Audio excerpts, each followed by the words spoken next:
अगर हम रोज़ अपने आप को 1% बेहतर बनाने की कोशिश करें तो साल के एंड तक हम अपने आप को 37% बेटर बना सकते हैं। ज़रूरत है तो सिर्फ कंसिस्टेंट रहने की।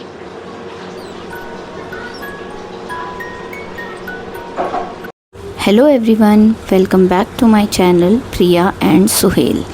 अगर आप इस चैनल पर नए हैं तो प्लीज़ इस चैनल को लाइक, शेयर एंड सब्सक्राइब ज़रूर करिएगा। सब्सक्राइब करने या लाइक करने या शेयर करने से आपका ना तो कोई पैसा लगने वाला है और ना ही बहुत ज़्यादा टाइम लगेगा, लेकिन ये मुझे बहुत ज़्यादा प्रोत्साहित करता है, मुझे मोटिवेट करता है कि मैं आगे भी ऐसे ही व्लॉग शेयर करती रहूँ। Thank you so much.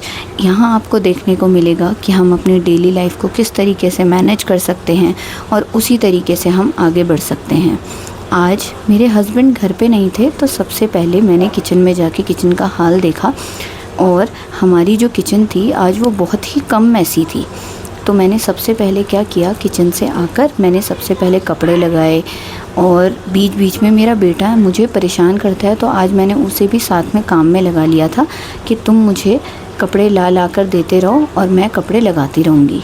बड़ा बेटा भी यूं ही थोड़ी देर खेल रहा था। आजकल समर वेकेशन पड़ी हुई हैं तो मैं बच्चों को ज़्यादा फोर्स नहीं करती हूँ। कपड़े लगाने के बाद और नाश्ता करवाने के बाद मैंने सबसे पहले अपने छोटे बेटे की मालिश की और इस समय मैं मालिश करने के लिए कोकोनट ऑयल का इस्तेमाल करती हूँ क्योंकि गर्मियाँ बहुत ज़्यादा हैं तो कोकोनट ऑयल बॉडी को ना ठंडक देता है।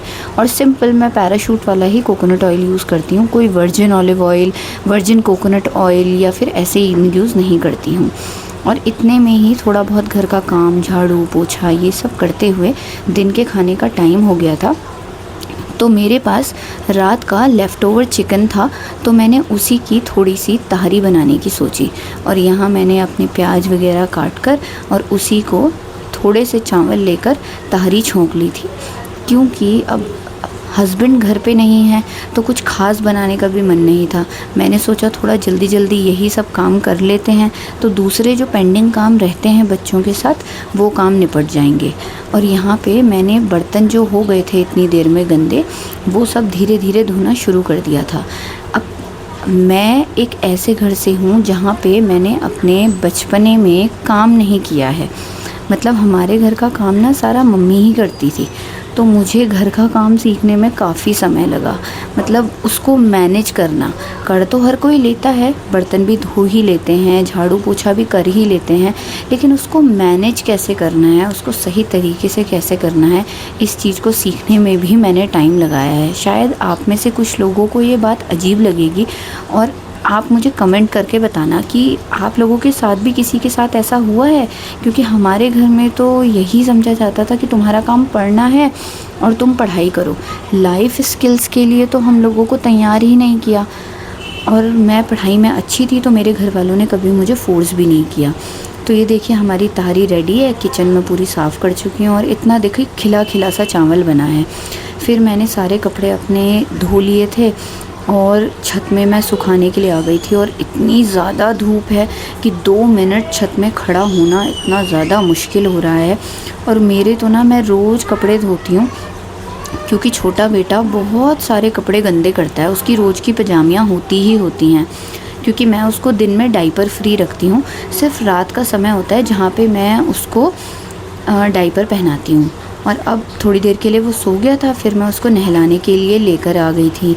नहलाने के बाद मैंने उसको अच्छे से तैयार किया और ये अपनी दादी के साथ थोड़ा सा खेल रहा है और फिर ये थोड़ी देर के लिए यहाँ पे लेट गया था। इतने में मेरे ट्यूशन के बच्चों का आने का टाइम हो गया था और मेरा बड़ा बेटा भी साथ साथ दिन में थोड़ा थक कर सो गया था।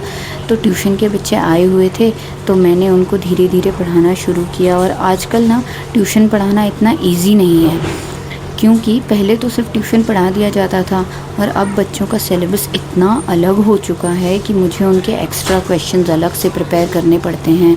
जो बच्चे समझ लेते हैं वो तो अच्छा है, बट जो नहीं समझ पाते हैं ना, उनको एक एक क्वेश्चन अलग से फ्रेम करके उनको आंसर्स याद करवाना पड़ता है, उनको समझाना पड़ता है। तो यहाँ पे ना ये वाला टाइम मेरा बहुत क्रूशल रहता है। तो मैं अभी मेरा बेटा सोया हुआ था तो मैंने सोचा सबसे पहले मैं यही काम कर लूँ, क्योंकि फिर ये वाला काम ना रह जाता है। क्योंकि ट्यूशन के बच्चे चले जाते हैं तो मेरे को अलग से टाइम निकालना पड़ेगा।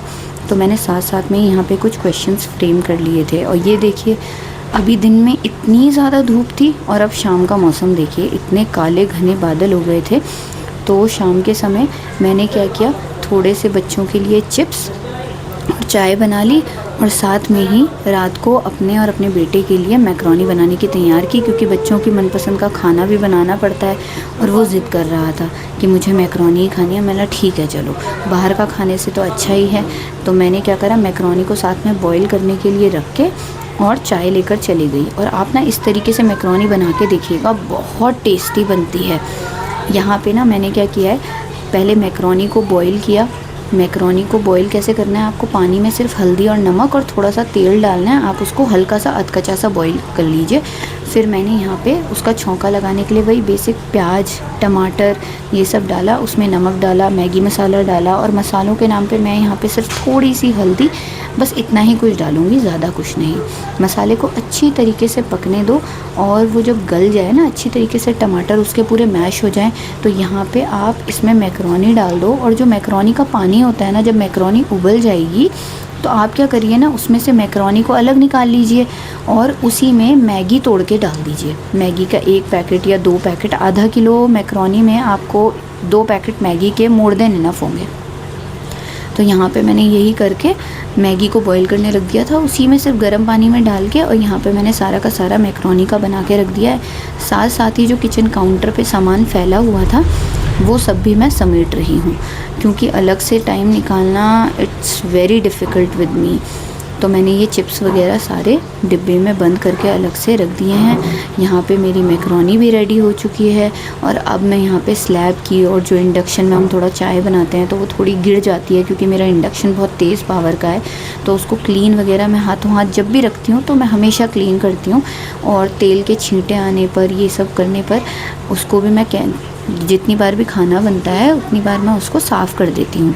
तो लगे हाथ मैंने यहाँ पे बर्तन जो गंदे हो गए थे मेरे, या दिन के भी जो बर्तन मैंने धोए नहीं थे, उन सभी को रात में सोने से पहले मैं ज़रूर धो लेती हूँ। हमेशा ऐसा नहीं हो पाता है, कभी कभी रह भी जाते हैं, लेकिन जितनी बार भी कोशिश करती हूँ, जितनी बार भी समय निकाल पाती हूँ, छोटे बेटे के साथ ज़रूर धो लेती हूँ। तो यहाँ पे मैंने अपने सारे बर्तन धोने के बाद अपना किचन काउंटर साफ़ किया, और यहाँ पे मैं इस सिंक को भी जितनी बार बर्तन धोती हूँ उतनी बार ही एक हल्का हाथ इसमें भी ज़रूर मार देती हूँ। अच्छा, हम ना हाउसवाइफ्स का ज़्यादातर टाइम ना, पूरे दिन का अगर हम निकालें तो सबसे ज़्यादा टाइम किचन में ही लगता है। उसमें हमें खाना बनाना है, उसमें हमें बर्तन धोने हैं, और भी बहुत सी चीज़ें, सब कुछ। आप पूरे घर का झाड़ू पोछा लगा लोगे और इसका टाइम एक तरफ, और किचन के बर्तन और किचन के खाना, ये सबसे ज़्यादा टाइम कंज्यूमिंग काम होता है। तो अगर आप इसको करने की कोई प्रॉपर स्ट्रैटेजी नहीं बनाते हैं ना, तो या तो आप दिन भर इसी काम में लगे रहोगे, क्योंकि किचन के बर्तन तो दिन भर होते ही हैं, कभी चाय, कभी खाना, कभी नाश्ता, कभी दिन का खाना, है ना। या फिर आपका ये सारा काम बहुत ज़्यादा पाइल अप हो जाएगा कि आप इस टाइम पे कर रहे हो या उस टाइम पे कर रहे हो, तो वो सारे बर्तन, सारा खाना पाइल अप हो जाएगा और उसका कोई मैनेजमेंट रहेगा नहीं। तो मुझे लगता है घर में एक खाने का और एक बर्तन धोने का सचमुच में ज़रूर कोई मैनेजमेंट होना ही चाहिए, अदरवाइज़ ये बहुत ज़्यादा प्रॉब्लम क्रिएट कर सकता है हम जैसी हाउसवाइफ्स के लिए, जिनको बच्चे भी संभालने हैं, सारा काम भी करना है, आप ट्यूशन्स भी देख रहे हो, आप बहुत कुछ कर रहे हो एक दिन में, है ना। तो इसी से हम अपना मेजर टाइम सेव कर सकते हैं और अपनी प्रोडक्टिविटी कहीं और पे दिखा सकते हैं। प्लीज़ अगर कोई बैकग्राउंड नॉइस हो या मेरे बच्चों की आवाज़ हो तो प्लीज़ उसे इग्नोर करिएगा। छोटे बच्चे हैं तो उनको बिल्कुल अलग थलग रखना मेरे लिए पॉसिबल नहीं होता, तो उन्हीं के साथ मैं थोड़ा बहुत ये काम करती हूँ। और आपको ना मेरे व्लॉग्स कैसे लगते हैं ज़रूर कमेंट करके बताइएगा। अगर आप कुछ नया देखना चाहते हैं या आप मुझे कोई सजेशन भी देना चाहते हैं तो प्लीज़ मुझे ज़रूर दीजिएगा, मुझे बहुत अच्छा लगेगा, क्योंकि इसी से यही एक असली ग्रोथ है। हम ग्रो कैसे कर सकते हैं, अगर आप मुझे अपना फीडबैक देंगे तो मुझे सचमुच में बहुत अच्छा लगेगा। और धीरे धीरे ऐसे ही मैंने धीरे धीरे घर का काम करते करते अपनी किचन का काम निपटाया। और अभी ना मैं एंगल्स भी चेंज करना सीख रही हूँ, तो उसमें भी अभी मुझे थोड़ा बहुत प्रॉब्लम होता है। एक्चुअली हमारी किचन में या फिर कमरे में ना बहुत अच्छी लाइटिंग नहीं है, तो उसके लिए मुझे देखना पड़ता है कि लाइटिंग किधर से अच्छी आ रही है। कहने की बात है कि यूट्यूब वीडियोस बना कर डाल दो, ये इतना भी आसान नहीं है। जो न्यू बिगिनर्स हैं उनको मैं ज़रूर कहना चाहूँगी कि कोई बात नहीं, आप करते करते ही सीखते हो। जैसे कि मैंने भी अभी कुछ 3-4 वीडियोस ही अपने चैनल पर डाले हैं, तो आप करते करते ही सीखते हैं। धीरे धीरे मैंने अपने सारे बर्तन साफ़ कर लिए, सिंक साफ़ कर लिए, और लगे हाथ ना मैं एक हल्का सा पहले सूखा कपड़ा और फिर गीला कपड़ा अपनी सिंक के आसपास पूरी स्लैब में रात को जाते जाते मार ही देती हूँ, जिससे कॉकरोच या फिर चींटियाँ आजकल गर्मियों में बहुत ज़्यादा हो जाती हैं, तो उनका ना पनपने का डर बहुत कम रहता है। वैसे भी हमारी जो किचन है ना, इसके पीछे दरवाजे में थोड़ा गैप है, तो उसकी वजह से मुझे ना इन सब चीज़ों की बहुत प्रॉब्लम रहती है।